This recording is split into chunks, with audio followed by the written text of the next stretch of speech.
sawir yar aniga sheekeena Soomaali qarankeedii oo gaari saaran habeen madooba wuxuu ku dhacay dhooqo markaas maalin walba sanad walba waxa la raadiyaa mechanic oo baabuurka ka saara meesha mechanicii la keen lugu la baxaa u dhuntaa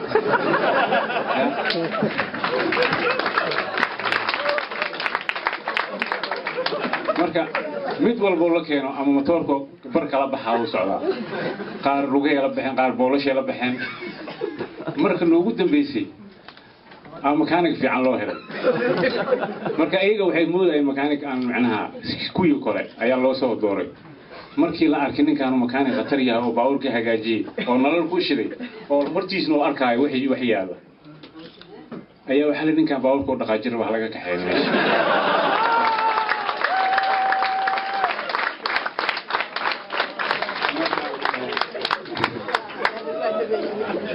marka wadankeena maaragtay